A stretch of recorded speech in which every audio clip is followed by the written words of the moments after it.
Hello, everybody. Slap your body. Everybody. Slap your mom. Don't slap your mama. Don't do that. Okay, anyways. So, the 2002 Toyota Tundra we're working on today. It's got a 4.7 liter. I know it's an older truck, but these things are still around and they run great. And these motors are bulletproof. But we have to do some maintenance that's kind of scheduled on these, and sometimes it forces you into that situation, which would be the timing belt on the front of the engine because of the failure of the water pump. So we're going to tear into this thing, and I'm going to give you a few. We'll work on it, and I'll explain tearing it down and what's going on, and we'll make a video out of it. And maybe it can help you do this stuff if you're hanging out at the house with all your mechanic buddies who are learning or something. We basically just do this job and don't bend the valves. Okay, here we go. All right, so we've sort of tore into this thing a little bit here. We'll give you a little rundown of what's going on here. There's taking the top hose off just to kind of get us so we can see. We got to be able to see. Going to remove the fan shroud, make things a lot easier. Take this little overflow tube off, and careful when you lift the fan shroud out not to bump that, because these are kind of, the plastic is brittle. You don't want to break that off. Big mess. And then, but to do so, there's a cover that you can remove down here at the bottom, right there. And there's a clip in the center. Sometimes at the age of the vehicle, these don't exist on there anymore, but if they do, you just remove that. Then you can take the 10 millimeter bolts that secure it on down here. There's four, one at the top, bottom. Same thing over here on this side, this side. And by the way, this fan is not the water pump. That's not the water pump. Water pump is running off of the timing belt. That's just an idler pulley. And to get this off, we're going to have to work a little bit because the bolts are tighter than they kind of are normally, which is good, better tighter than looser. But I'll have to do a deal. I used a hammer and a wrench to try to tap the wrench to break them loose. And all I did was let that old belt spin. So I'm going to devise something. We're going to either use a pry bar or something in there, or maybe lock the belt down a little tighter. But that way we can get these bolts broken loose once we get this fan shroud off. Working around this tube. This is the AC line. It's no problem. We may end up pulling this off just to get it out of the way before we mess with the fan. Just get some of the front of the motor opened up. But let's get tearing into this thing, guys. Okay, so to get these bolts on the on the fan clutch idler pulley, I used a long 12 millimeter wrench, and I used another 12 millimeter wrench on the opposite bolt, and I broke all three of them loose. And then I went back to the one bolt that I couldn't get broke loose, and even tried pulling back on the tensioner, just couldn't get any grip on the belt. And I just allowed my wrench to as it slipped, just come all the way down and make contact with, locked in right here, and then made contact across the front of the shaft there, and I was able to break the other bolt loose. And so that can be done relatively easily. That's probably the cumbersome part of the job, just because the bolts were kind of tight. Sometimes they're not. You can take a hammer and just tap it twice and they come right off. But anyhow, hopefully that works for you guys.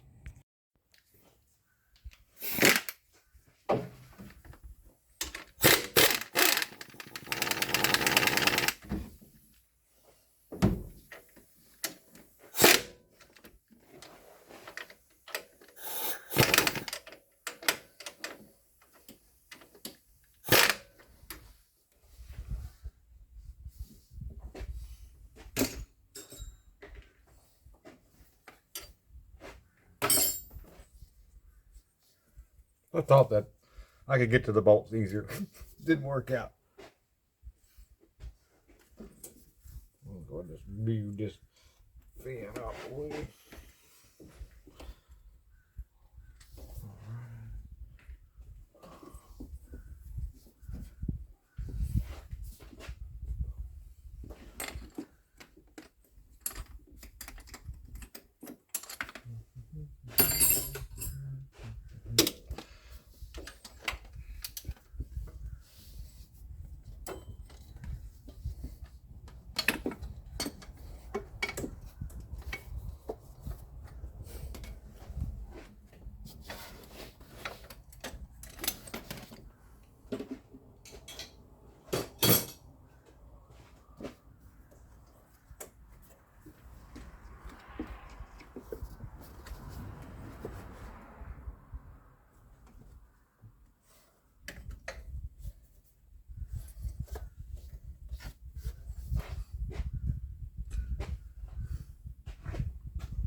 Need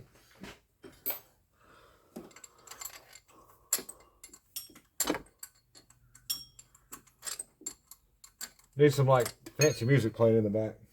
Dun, dun, dun, dun, dun, dun, dun, dun, dun, dun. I don't know. Or some fine, smooth acoustic guitar.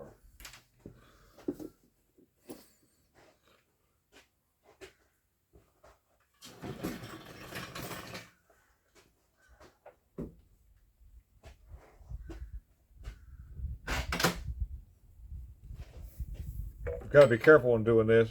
You can warp the pulley, so do this at your own risk. You see what I'm doing here. I may end up removing, I got to take this off anyways. I think I'll move this idler pulley out the way.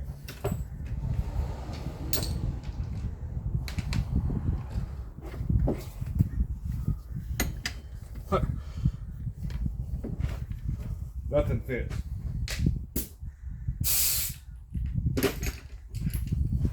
That's a handy angled ratchet, but the head is somewhat big, and so hard to beat. Oh, it's cool.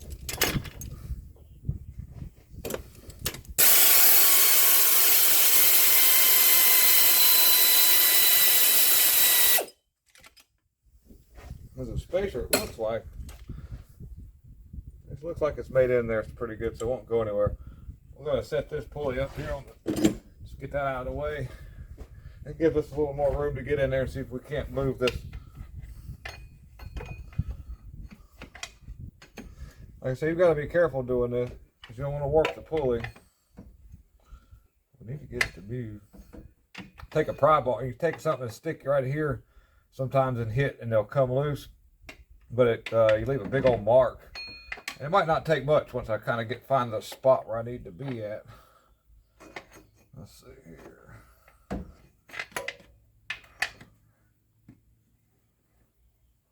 Kind of moved a little bit right there. Yeah.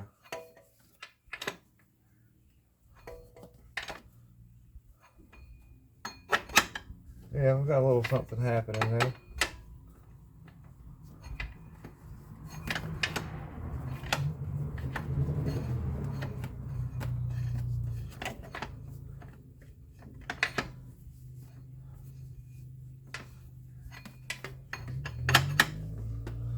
I can get something kind of wedged in there now a little bit better than before. Might move if I try to. Let me get right here. The radiator's right here, so don't forget about that. I'm doing stuff.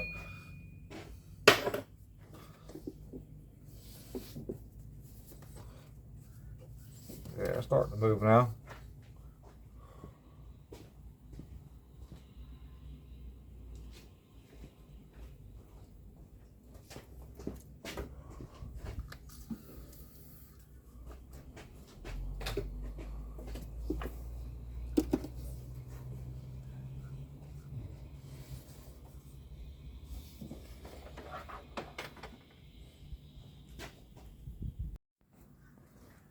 So in here, I put a little wedge punch thing in, and I've got it angled out a little bit, and I'm gonna spin it around here. Ooh, get this thing like that back like I had it. All right, here we go.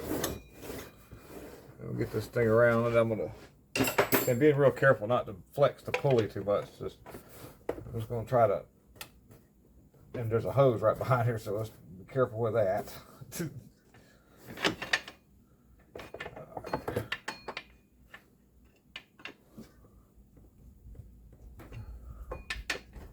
This one's kind of seized on there for sure.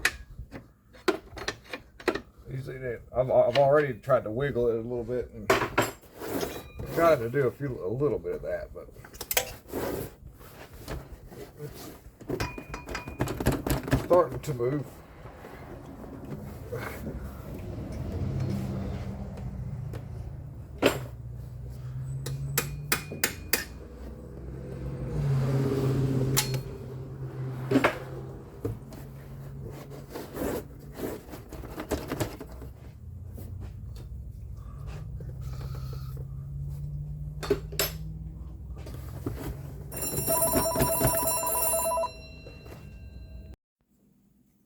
Well, so I kept messing around with it and just kept working it and spraying my lube on it and got it out of there. Now you notice I've got this big white piece of cardboard in the front. I did that because I wanted to protect the radiator. It's not that hard to get out, and I may just take it out so nothing happens to it. I don't know. I'll look and see. Yeah, we'll look into that. I might just move the radiator out of the way. That way I got plenty of room to work, because I don't. This is a pretty new radiator. Now that I got the fan out of the way, I can get to the lines real easily. So we might just move this radiator out of the way, just for good measure. So after just easily removing the radiator and just getting that out of the way, I've got to start pulling the front of the motor down, and so you can see there's a coolant hose assembly that goes all over the place. We're just going to take it off down here at the oil filter cooler housing just to get it out of the way, and then we're going to take it loose probably from these bolts right here, and then maybe just let the housing just flex and just kind of move up and set it over here. I don't know. We'll see. Unhook as less as possible, right? So getting these covers off. Move around here. Got just careful with this wiring harness. A 10mm bolt at the top here, and this one over here. Get this off and out of the way. Before you ever take any of the timing belt stuff off, you always want to turn the motor and time everything up. Put everything and time your marks.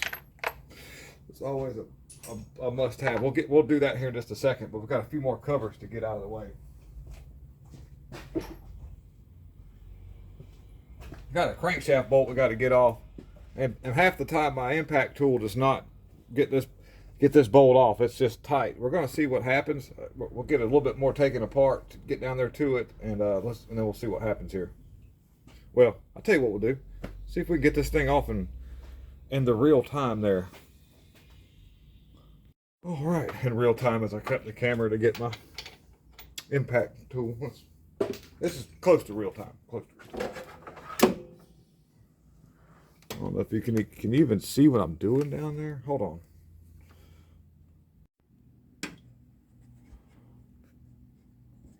Right. Watch this thing fall in my water bucket. Let's see if I can get this thing to move. Wow. There's a trick for doing that if this doesn't work. I didn't get to do it this time. But usually you can take a belt and you can wrap the belt around the pulley and let the belt loop up on itself, and then put the belt around something that's heavy duty like this pulley right here, and then actually turn it, and that belt's strong enough to hold, and you can break the crankshaft bolt loose. And if you're doing that at home, that is a way to do this. I'm just showing you in real time. You would take and put this belt on, and then you would rotate the motor in the counterclockwise direction to where this would wrap up on itself like that, and then you would wrap if you find a shorter serpentine belt, that works, but then this belt would wrap on itself, locking it in on the pulley, and then when you loop the other end that's left over something, then it will lock on there, and you can really you'd be surprised how strong a serpentine belt is. And just looking at how this tensioner pulley is made on, it looks like the belt goes through a part of this, and so the stud that goes through the alternator bracket here, probably going to have to take this alternator off. It looks like it. We'll disconnect the battery for safety reasons, and we'll just unhook the alternator in its bracket and just let it lay over to the side. That should be able to give us access to get to this tensioner pulley off. But I'll go ahead and get this cover off, and yeah, we'll get that cover off and just see what it looks like.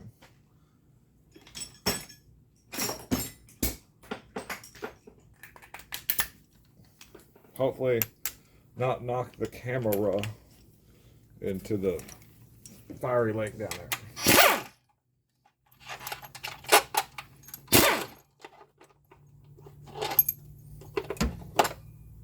There's the water pump.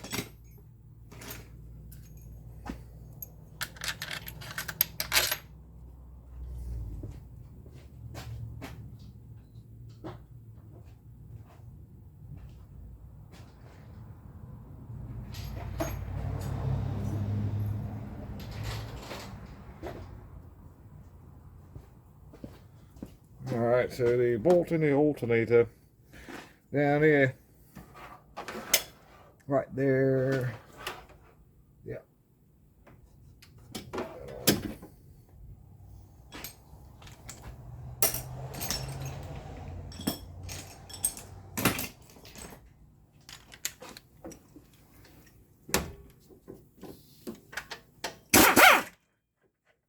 Hopefully this doesn't give me a whole lot of trouble here, and I've got enough wire I can slide this off.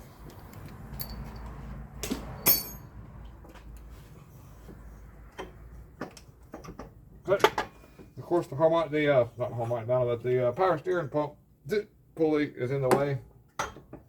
Go figure. So we're going to have to take a few bolts off here. We'll just, like I say, leave them the lines connected.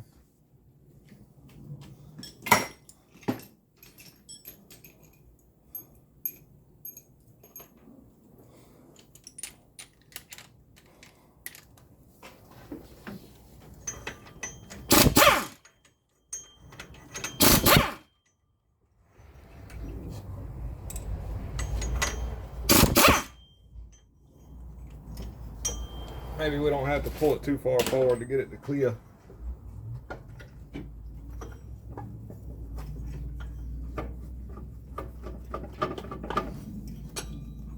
Okay, that works. Alright, we'll let that lay there.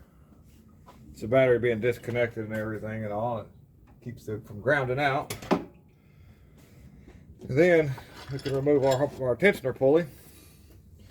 And then the bolt that goes on the power steering pump, we'll just lay it up here, out of the way, up there, on the thing, with the thing.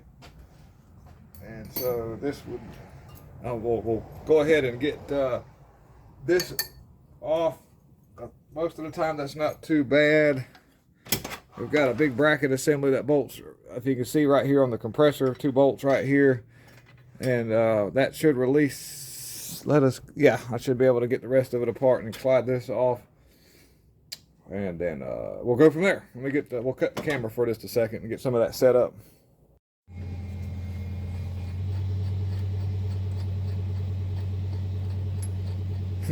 The bolts I use are kind of short. Usually this pulley's not held on by much. Once you get it to move a little bit, they usually slip right off of there, but I just didn't really want these super long, these would require a lot longer push rod and all that other stuff. Just see what happens. We'll just go real easy like.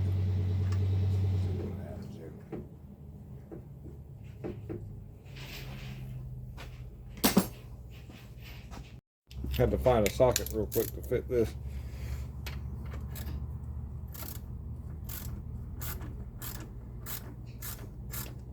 Yeah, it doesn't take much.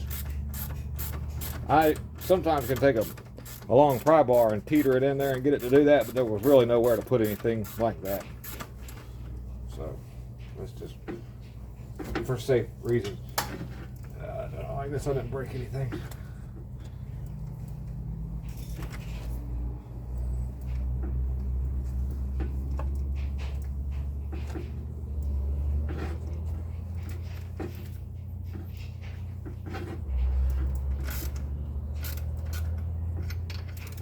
Getting close to the end there.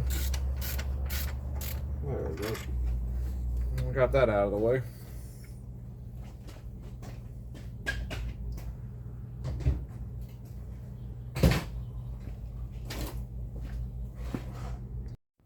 So I've taken out the bolts that just these 2 here I think are all I need to let them just drop back, and I thought about getting them all the way out.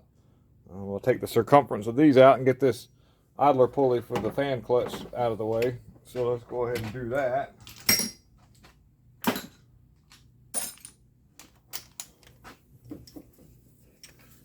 Just a few 12 millimeters and possibly, we got a 14 down there at the bottom. A couple places there.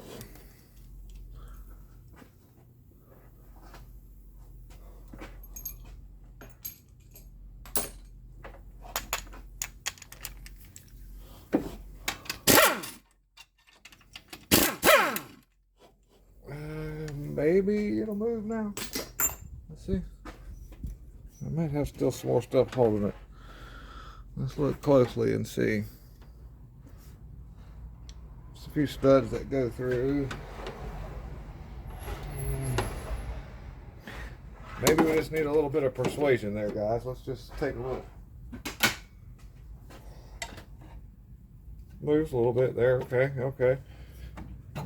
Yeah. And I've got this pretty much, this one bolt here. Kind of hanging up just a little bit.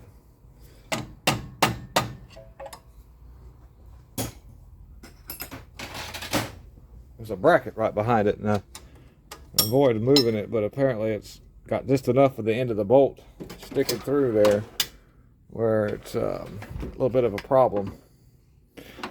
Phillips had a screw holds it on, but the wire that goes to the clutch is old and brittle, so didn't want to move it around too much. But I guess I'll take that Phillips screw off and then move that little black bracket out of the way so that it's the bolt can come the rest of the way out.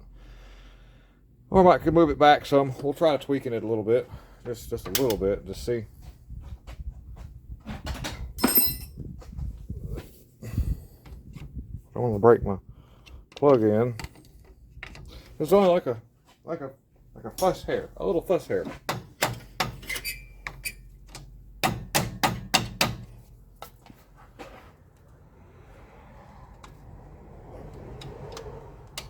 Let's see if it'll move now. It's like right there. It's terrible. That's the world we live in, though. Something simple.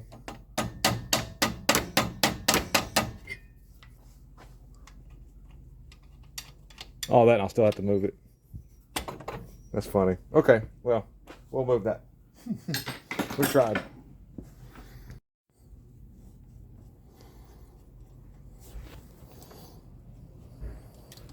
Nope. Almost dropped the screw. Let's see where it went. I'll get a magnet. We'll get it.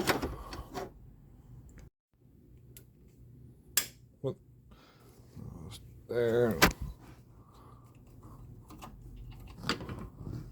There's a ground strap on that, so remember that.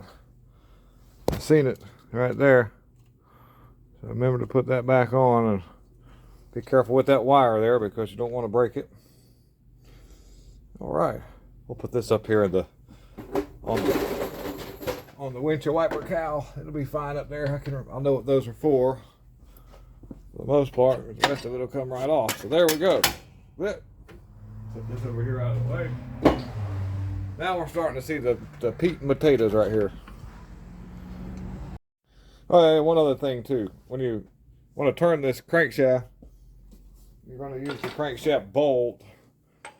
It's a really good idea to use some kind of spacer so that you don't bottom the threads out on your crankshaft, because you can turn this bolt all the way in and it won't bottom out on the crank. It'll bottom out right here, and then what ends up happening is it reaches the end of where the crankshaft is threaded, and then there's no threads there, so it tries to turn past that.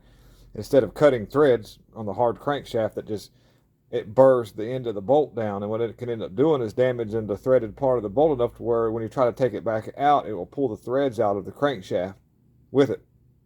So you want to have a spacer so you bottom out against your crankshaft and your spacer and not the bottoms of your threads.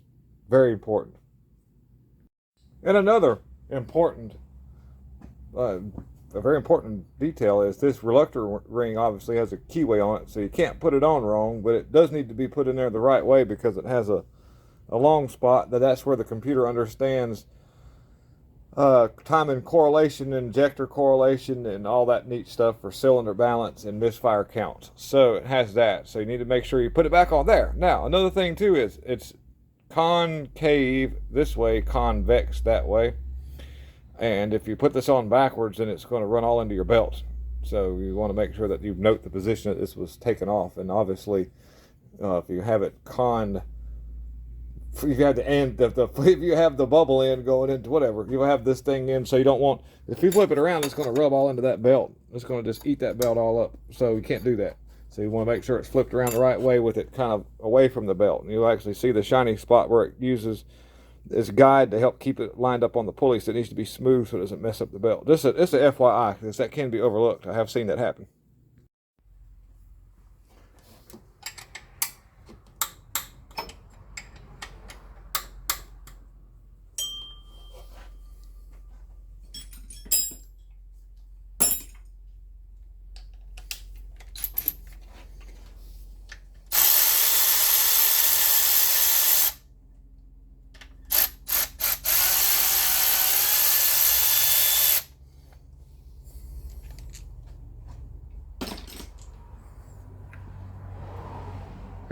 For all you people with OCD.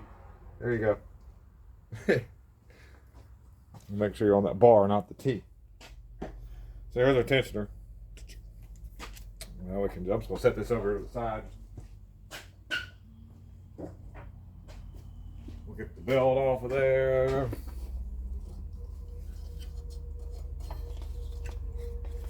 Move this out of the way since I don't need it there. Okay. Well, got the belt off.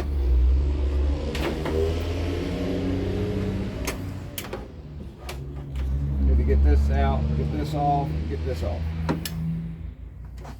Oh, this thing has a bolt on that stud. I want to mark that so I know it goes back there. So I'll use a little bit of white out again. The light, by the way, is a mechanic's hell. These things are, well, you have to have a light, but they do nothing but fall and blind you.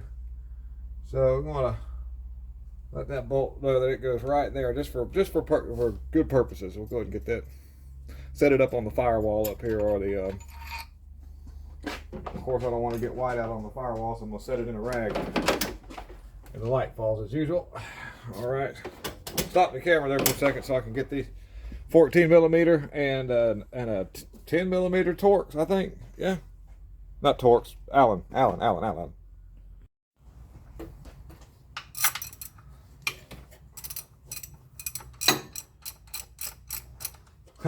Don't need such a big old ratchet flopping all around under the hood.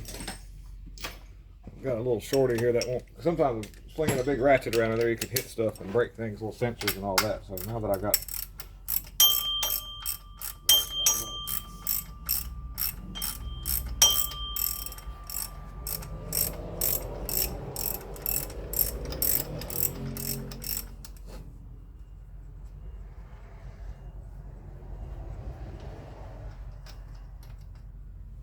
It's usually a washer. And I like to note the position of that washer because sometimes it's tapered. One side might have a little difference to accommodate the tensioner pulley, so I like to put that back the same way it came off. I'm just going to set it up over here for right now, out of the way. Set that right there. 14 millimeter will take off the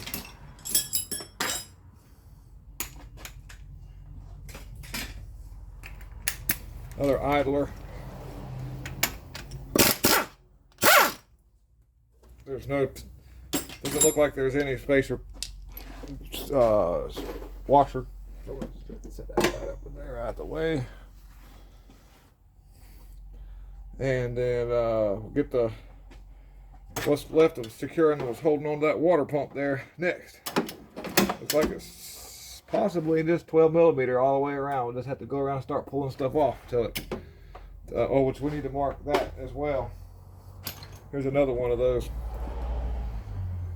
Just so we don't get confused. I know that I probably won't, but it's better to have it that way. So get these bolts and everything off that just go around, and there's an O-ring that goes on a line up here at the top that comes in the water pump set.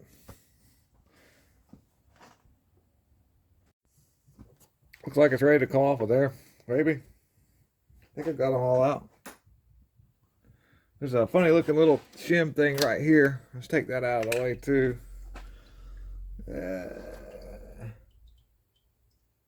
I think we're good. Let's see what happens here.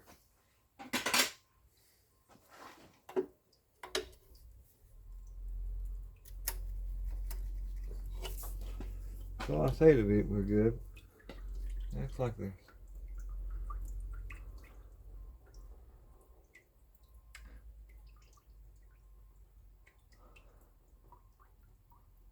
Let's see.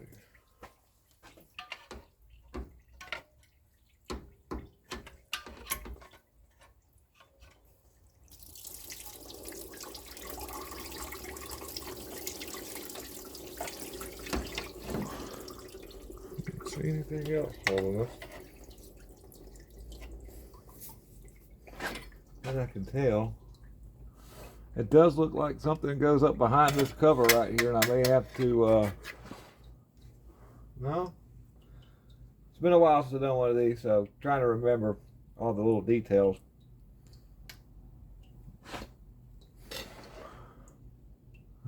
Looks like I can possibly. Don't I think this holding anything? We'll give her another little hump.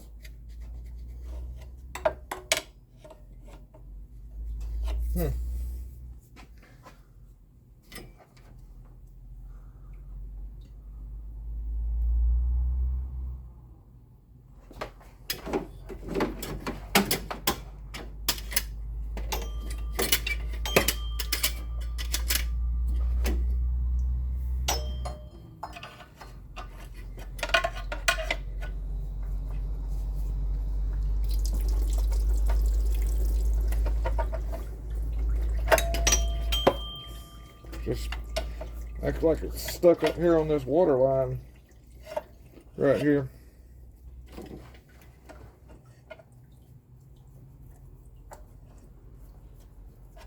Maybe. Let's pull a little bit there. Just to show you that things don't always go like easy peasy for me either at times. When I'm working on stuff, I'll have to mess around with something to figure out how to get it off of there. It just feels like it's stuck on that water line.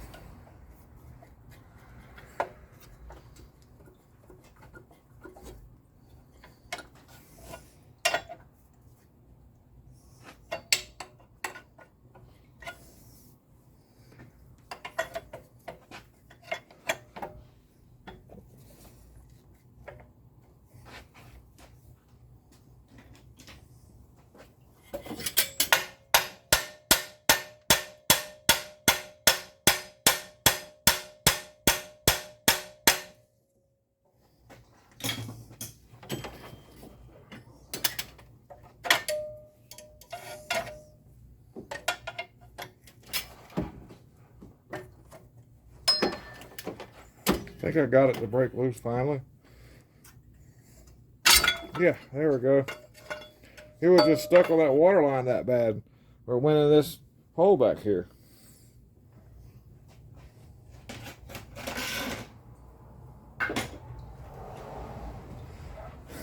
Got an O-ring.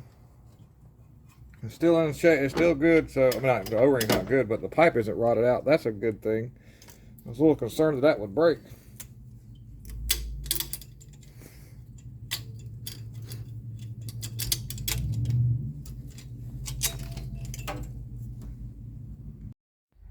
Okay, so next up we've got the water pump here on the in my little vise. I'm not clamping it because I don't want to leave any marks on the pulley because that's got to be smooth.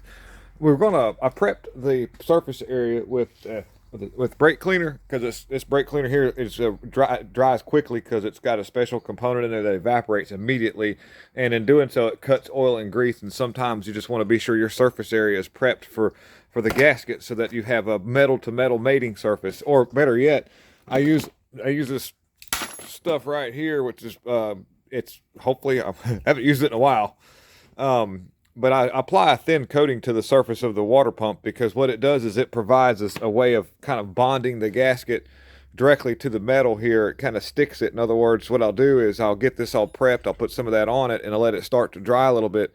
Stick the gasket to it. That makes the gasket not want to try to squash out. If you put this on really, when it's really wet, it lubricates and the gasket can squash out.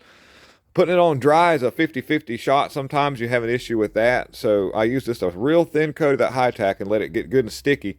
And I don't tighten the pump down quite all the way for just a few minutes. I'll snug all the bolts up and then I get some other stuff ready to go back together. And then I'll go around and give them a hand snug. And that gasket is sealed very well to this water pump.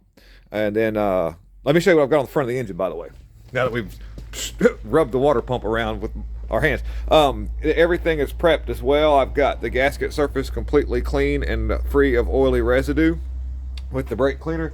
And I used an angled grinder with an attachment that I'm able to extend so that I can stay flat and get away from it. This bar here it spins like an axle, and so I stabilize with this bar. And you can find this angled grinder off of any online source, and that little extension right there is very handy with certain things. So something to think about. And I got that all cleaned up, and so we'll go ahead and go through with our preparation of the gasket on the water pump, get some other stuff done, and it'll be ready to go ahead and go back together with. And as you can see, we've moved a little bit as it sat overnight. Not a problem. We'll put that right back in time with our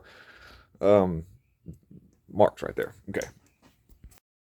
And another part of this job is a little tricky. Is this tube right here? I had to clean that up real well. I used a little wire brush and got in there and cleaned all the fuzz and rust off it, corrosion or whatever. This was the wire brush that I used, just an FYI, and just kind of went around it real gently.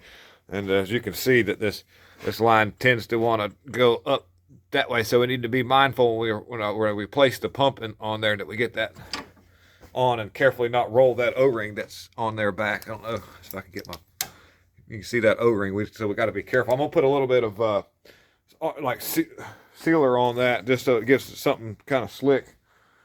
I'll put something, maybe some RTV type stuff in this hole right here so that it kind of will let it gently go in there. That's the thing. And this is part of the weep hole section of the pump that leaks down, so it goes to a certain area in the block and leaks out. And let's see, we'll go ahead and get that on real carefully. All right, we're gonna see how this goes. It's gonna be a little bit more difficult just because of that tube. That's a little bit of water there. That tube is gonna make it hard on us.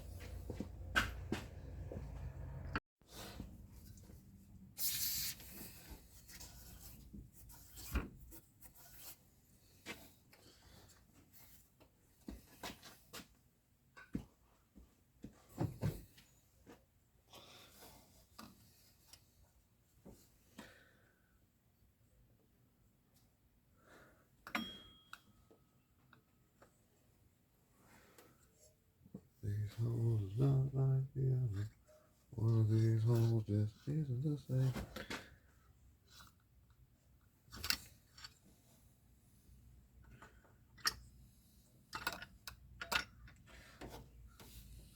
Oh.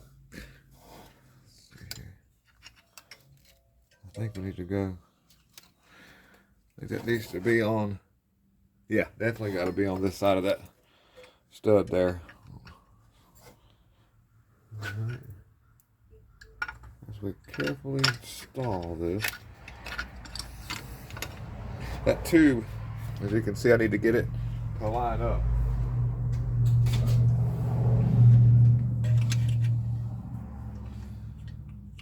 See if I can get behind it with something there. Stupid thing.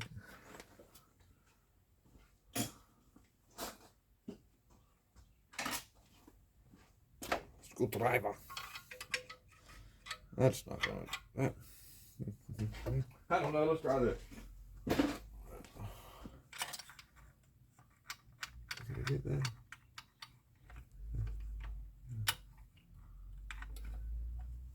Yeah, look at that.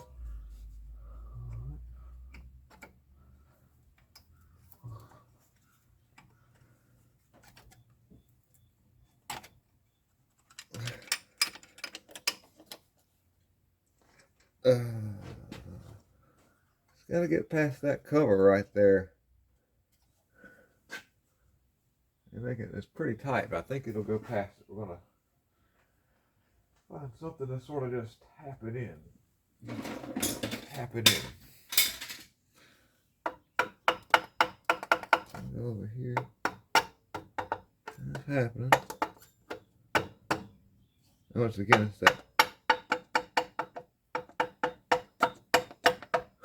So what I think I'll do is, once I get the cooling system, well, it'd be nice to be able to seal the cooling system up and pressure check, but I think we've got that tube in there without rolling that O-ring. I think we do. It's hard to say. I've moved it to the center as much as possible. Nothing's certain. We'll go ahead. I think we're good. I'll put enough stuff in there where it was slick, so hopefully it didn't roll the O-ring. And we'll go ahead and start bolting the pump on, getting that on, and then carry on. We'll just do that, and then we'll get it timed up. See how it goes here.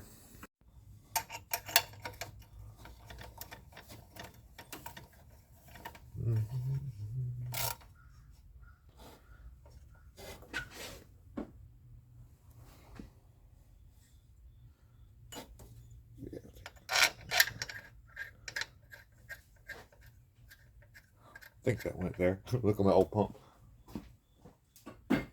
Yeah. That's why we like to make our little marks.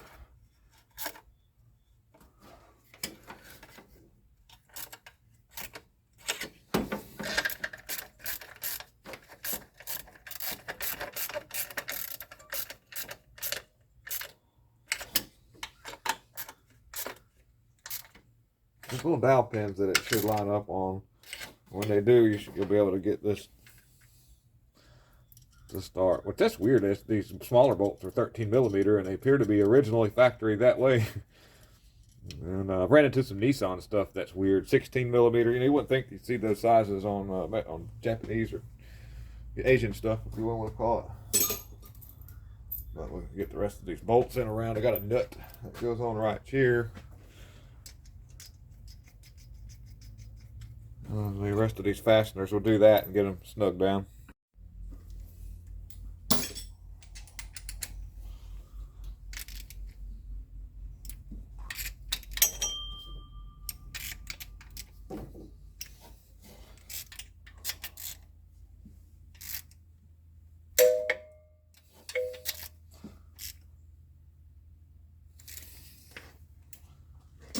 Just doing sort of just going around and just snugging it first.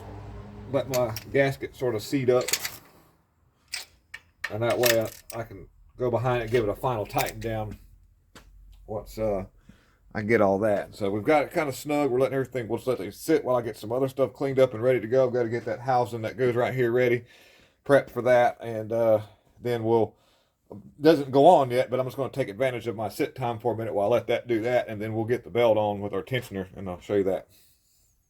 Just another thing too, I just gently took that housing and just sort of laid it back over here out of the way. I didn't disconnect any of the rubber hoses that looked great, looked good. So even the aftermarket pieces you would get wouldn't hold up as long as the original ones do. So we'll just, like I say, I'll be just careful not to kink things and twist things to death. Just laid it over here real carefully, but we'll get that surface right here ready and get the new O-ring on this, get this cleaned up. I got a little wire brush on a pneumatic tool that I can clean that with. Same thing with my angle doohickey. And yeah, okay. Okay, so I want to tell you a little something about the tensioner pulley and some details about the bolt that fastens this thing on here. And what we have here inside of this bushing is a specially coated bearing bushing, specially coating on this, and you can't really see it, but it's some kind of like synthetic Teflon-y stuff. And if you spray brake cleaner in there, it's going to wipe that off of there, and then you're going to have trouble. If you put wheel bearing grease in there, in your best of, you think, well, I'm going to do good, there's no grease in there, I need to put some grease in there, that's going to wipe that coating off. It's not compatible with that. If you get an oil leak and oil starts leaking on that, it seems like it eats that stuff off of there, and then you have the tensioner starts getting all sideways, and then the belt starts chirping, and then everything. Anyway, so we're going to just put this on dry. We're going to make sure we just wipe the bolt off with a dry rag. We'll use a little brake cleaner on the bolt to clean off any oily residue from the prior stuff that we've seen on there, and it's going to go on dry. It's going to be compatible with the coating on that bushing, and it'll be fine. So just a little FYI for people out there doing it yourself. Don't put grease in there. Your best of intentions could be the road to hell with paved with good intention. All right, so just wanted to give you that update right quick. One thing you can do is you can I used a copper toothed wire brush there because it's a brass, or what, copper, it's brass, so it's real soft. And I did see some leftover residue of like some hardened up stuff on this. You want this thing to be as smooth as possible. So if you use emery cloth, you can rough this up. So I'm just gonna with the brass little bristles on this thing, it'll be nice and safe on this. And then when I slide the unit back together, it'll go in there and turn smooth. You don't want it hanging up, because that's the key to the life of this. Is it's nothing in there that's gonna scratch all that surface off that keeps that coating on there. If you do, it'll last for a long time. So I've just about got this ready to go on. We're gonna slide it together here in a second. We'll see how it goes. Okay, so we've got it here. We're gonna gently put it together. See how it falls right in there, and it doesn't have to. I still got a little something at the top there I need to clean, maybe. Let me just clean this up a little bit better at the top. All right, so I'll try this again when I've cleaned it really well. Don't force it in there. It should just kind of drop in there real easily. And I think that's going to be good. I can turn it real freely. And then, we've got a washer that goes in. I'm putting it in the same position that it came off, being real mindful of that. We're going to clean that washer up real good, that spacer. It's a big deal, so that thing's got to go back right. And you wonder why I'm a stickler about that. If you feel the edge, you can feel that this edge is blunt and this edge is sort of like smoothed off. And there's a reason for that, because it's actually going to be part of the mating surface of the back side of that tensioner to actually set the depth of where it goes down the unfocused area that we were at down at that hole at the bottom. I'm not going to point my middle finger, that's bad. All right, okay, let's get this going here. Let's slide this on, but I prefer to just put this on, and I don't put the tensioner in yet. I need all the slack I can get to actually put, to do this here. So we need to, I'll tighten this down by hand with the regular ratchet. My little, it needs to be sort of tight. I'll tell you what we'll do. I'll tell you what we're going to do. I'll tell you what we're going to do live. We're going to throw a little Loctite on that. Just a dab. I don't want it going into the device there or into the tensioner, but we'll actually put just a dab of Loctite. Being careful about this washer. Make sure it goes on the same way. Just a dab. We're going to do just a little dab on that. See the little dab? Okay. That makes me feel a little bit better. I've never had them come out, but we'll just do it on camera like that. So in case somebody in the comments says, "Shoot, would have heard to put a little dab of Loctite on that," which I did. That's there. I didn't want to put too much in there because I didn't want it bleeding into my tensioners, which it would probably not, but little dab there. And I would say probably 35 or 30 foot-pounds is plenty for that. Okay, so we got that on. Now we're going to get the belt in position, and we're going to line up some stuff here. Using a 17mm Riz inch, getting us on that, which is probably, you can't see, but I was on my pulley over here, and this one stayed lined up. I'm gonna do my best to have the camera in shot.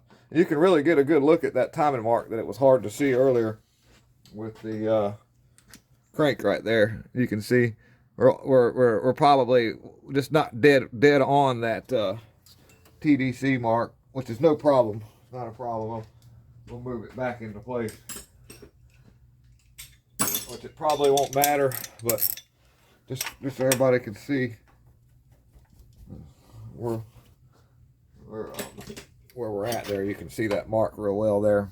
Now that we're dead on. Now we'll get the belt on there and see. We've got another idler that goes in place here, but we're going to try this, see if I can make this work with the belt and the marks that may come on the belt. I don't know. Sometimes they have added marks, like this white mark here, and then that one there, and that one there. So let me get the belt on. Well, let me see here.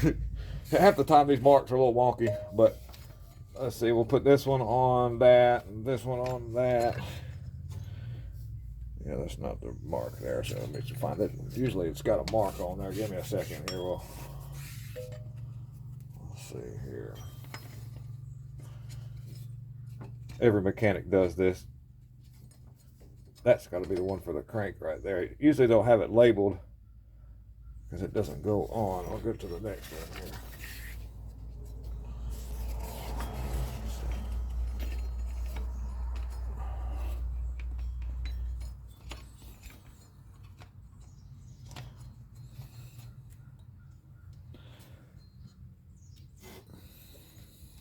Just about.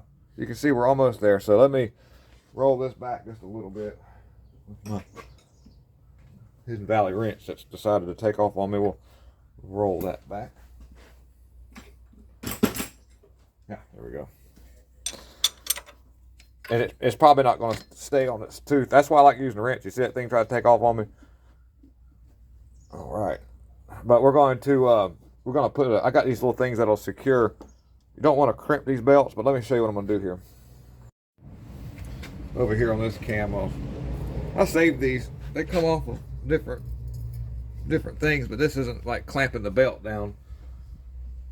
Let's see if I can get on it a little bit better there.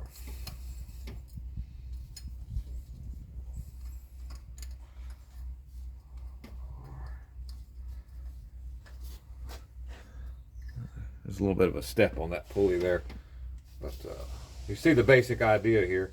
What most garages will do, they'll use a pair of vice grips on that belt, and they won't tell you they do, but they do. But we'll do this on camera so everybody will be shiny, happy. But I've actually seen people use small pair of vice grips and clamp right here real lightly and gently. We won't do that. All right, let's see here. There's a mark for the crank. I'll line that up at the bottom there. It's supposed to be like a line on this thing. We'll see if we can get that to do that. If I can get it, I'll show you. But I've got to get my other idler in there. Sometimes it's easier with the belt, with that out of the way, to get the belt on. We're going to try that though. Okay, so you see that? Ooh, you see that little white dot there? You see that line on the timing belt? That actually is, according to the thing there, that would be the correct position. So we're going to put our idler pulley up in that hole right there, get that on, and see how it goes. Then what we'll do, we'll put our tensioner up in there and not release the pin yet. I'll just put the tensioner in there, and it'll be enough to where the belt won't move timing, and we'll turn the motor over full cycle and make sure everything stays lined up. So stay tuned in. So we'll be reusing our bolt that secured the old pulley. And we'll put this back in here. Fine threaded bolt, no need for Loctite at under any circumstance there. Now, I got to get that in, and so what we'll do is we are going to utilize some of the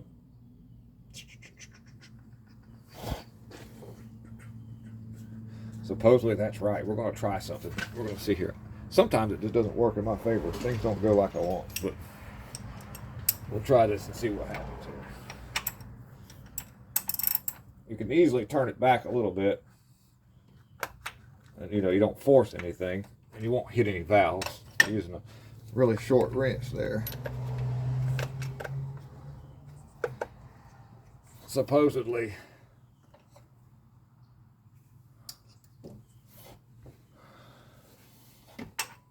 let's see here. I don't know. I may end up having to do this differently, but I'm going to try it like this to see what happens.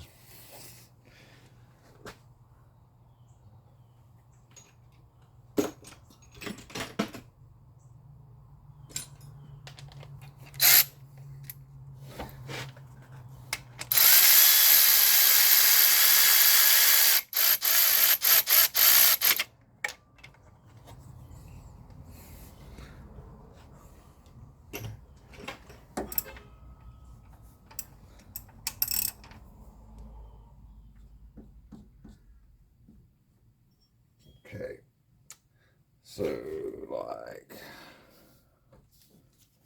that throws us off a notch or two by using the, I'll make sure I'm still on my deal here.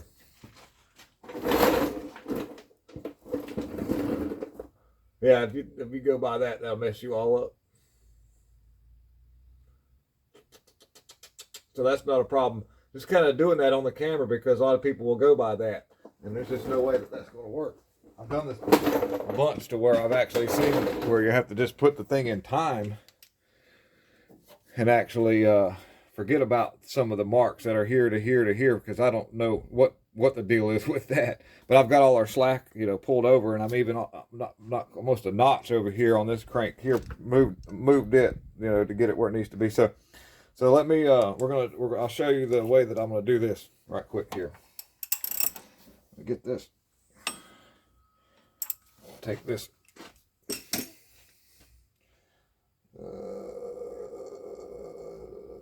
my little wrench here.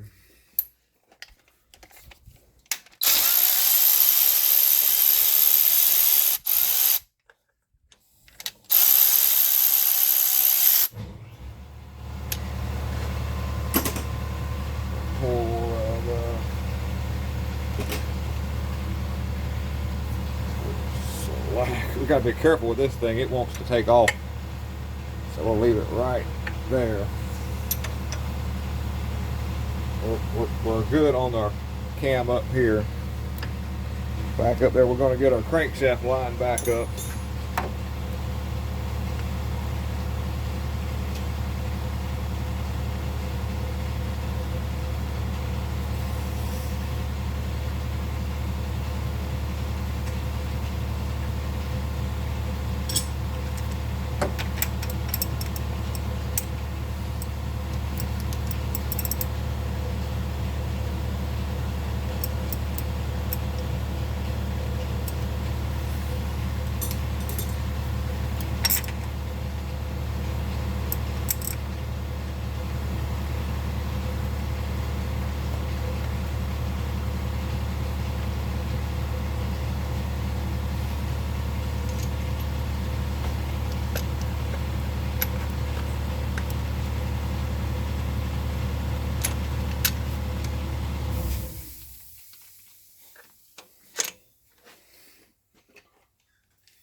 I think we're about where we need to be. Now, let's go back and lock.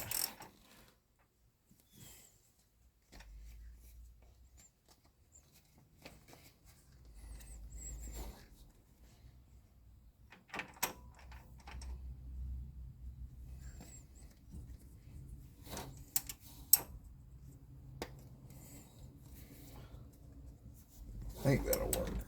I'm still off a lot. It's a little bit tricky. Is that hurting or helping? Ooh, that's making it bad. I got a scratch on my lens on my camera, so actually it kind of glares. I don't mean it to. But the basic idea is I gotta see if I can't. Maybe this will work. I don't know. We'll see. But I roll it back enough to where I can get the slack out of the belt.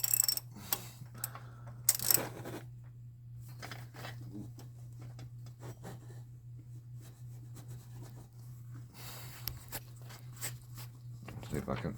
Well, my arms are probably in the way. It's hard to do two things. I think I've got it right there. I think so.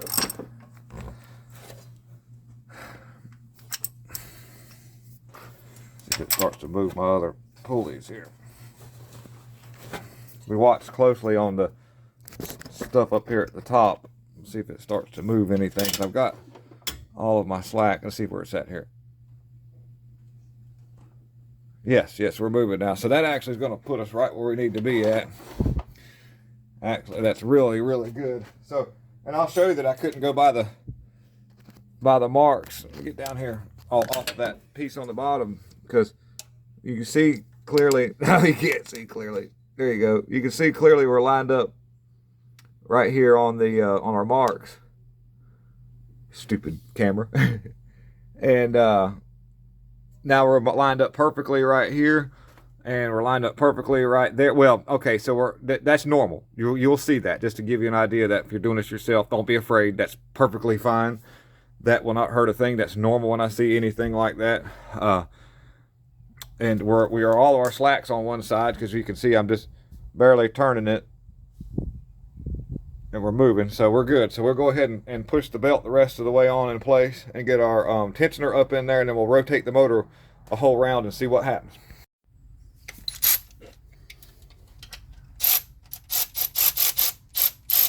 Tighten in. Give move one side, move the other a little bit so we don't and twist it all up. That's plenty tight for just testing it right now. And then we'll move our holdy things off. Put them over here out of the way. We'll get our longer ratchet so it's easier to turn. And we'll just be careful when you're swinging a long ratchet around. Don't hit stuff around. You know, be careful where there's sensors that are sticking out like that. Don't do that. Luckily, you can easily take a ratchet, run it into something, and break it off and not paying attention. So basically, we're going to turn the engine a complete 360 degrees, and it's normal for it to bounce back a little bit because you got an engine with compression. We're nowhere in time because we didn't move anything. We just moved it up to kind of get our belt and out of slackness. And see, a bounce back is good. You got compression. See, watch. That's compression bouncing that motor back. Normal. Hitting the camera. Let's see what is, and you have to rotate the cranky. Now you're not going to see these lines anymore. Forget about the lines after you do this, by the way. It's good to see a good bounce back. We've got a good tight engine still. That's real nice to see. I don't hear anything going out of the crankcase. That's good. So, you know, that's a sign of blow by, which is it's normal for engines to do that. Don't be afraid, but see this thing bouncing back on every cylinder is good. All right, we're getting around. It doesn't matter what you time up first. Just I kind of have a thing where I look at the crankshaft and get it in line, and then see how far my cams are off. And we're almost there. Okay. So there we go. We're lined up on our crank, and we're down. So yeah, there we are. We got it in time up here. We've got it in time up. Well, don't worry about that. That's fine. That's normal. Let's say, for instance, if you split the difference, put it on that, you'll see right how little that's off. Of course, we don't have our tensioner fully extended out yet, but I think it's very safe to go ahead and do that. Like I say, down here at the cranky crank, where I've lost my flashlight again. I don't know what I've done with it. Here it is. We're dead on down here. Well, right there.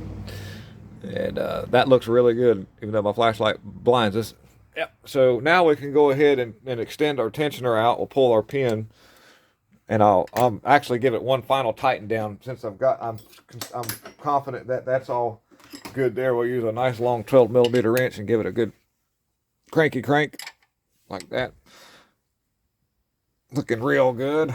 I'll put another wrench on this here because that was just tightened up with my little quarter drive ratchet just for speedy delivery. Mr. McFeely. We'll give that a nice little snug down right there. And then we can go ahead and start installing front of the engine back now because we're at that point. So I don't really need to do a whole. What we'll do is I'll get a lot of this together to shorten the video up because you've seen the teardown of it. We'll replace everything just how we took it off in that step. In other words, we'll put the big funny looking thing back over the front here and bolt that in, the bottom cover, the side, the little tensioner for the belt, and then the side cover that goes on. So we'll just reverse our assembly or disassembly. We'll assemble now, and you will assemblate. All right. So what we'll do, I'll get most of this together, and yeah, and then we'll do a fill up and a coolant pipe, like where I'll bleed it out, which is pretty much just me running it till it kind of bleeds out. I'll leave one line loose at the top here, what goes in to put that in, and then cut it all together. Okay, so we've got the thermostat in my hand here. We're fixed to install this thermostat. You hear that? There's a little thing in here. You see that little brass thing? Wait, right in there? That thing needs to be installed to the uppest position. So we know that it's in line with this support bridge. All right, so I'll install it with, make a note that it's right here. And we're going to look at it. We're going to keep it to the most upright position. That's how you want that to go in. And we'll just put that in there, and then we'll put our housing on. And then, just in case you don't make it to the end of the video, what I'll do is before I put coolant in the radiator, I will actually take and pour coolant directly into the top of the engine and filling up the engine as much as possible. And then I'll fill the radiator up next, because the way that everything is set up, the radiator's you got to fill it up, then the coolant's got to come up high enough to get into the thermostat, but it's only going to go through the little peephole. And then, and if all the hoses are hooked up, you may develop an air pocket. So before you finish putting the top hose on, whatever, your last move, go ahead and put a funnel in here and fill this up with your coolant. And then when you fill the radiator up, you'll have a very minimal, if any at all, air pocket that needs to be purged out of the system. So let's go ahead and keep going forward here. All right, so now I've got a dude in here, and he's gonna think this is weird, but it's my buddy Ralph. Wave, Ralph. So this is our final. This is it all back together. We have not started it up. We're gonna crank it and see if I got it all timed up right. How many valves are we gonna bend? how many valves are we gonna bend? Oh, key is in it. Let's see here. Oh yeah.